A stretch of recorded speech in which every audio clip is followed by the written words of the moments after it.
به نام خداوند جان و خرد که از زین برتر اندیشه بر نگذرد.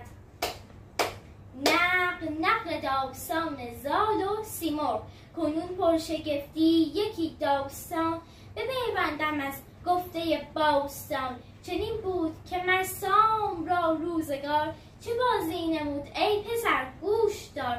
نبود ایچ فرزند مر سام را، دلش بود جویا دلارام را. نگاری بودند در شبستان او، ز گلبرگ رخ داشت و از مشک موی. از آن ماهش امید فرزند بود، که خورشید چهر و برومند بود. ز مادر جدا شد بدان چند روز، نگاری چو خورشید گیتی فروز. به چهره نکو بود برسان شید، ولیکن همه موی بود سپید. کسی سام یل را نیارست گفت، که فرزند پیر آمد از خوب جفت. یکی دایه بودش به کردار شیر، بر پهلوان اندر آمد دلیر. درود بر سام نریمان پهلوان ایران، درود بر تو ای بانو سرورم. نویدی برایتان دارم، که اکنون همسرتان پسری زیبا به دنیا آورده است.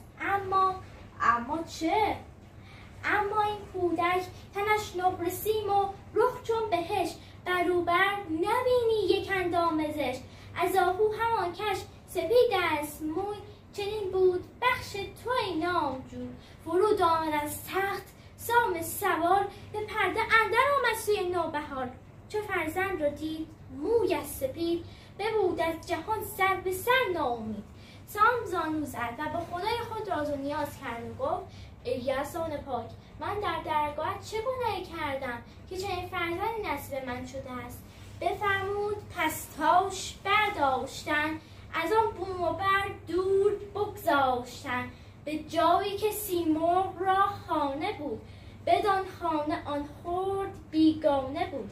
نهادند کوه و گشتند باز، برآمد بر این روزگار دراز. سپاس از نگاه پرمهرتان.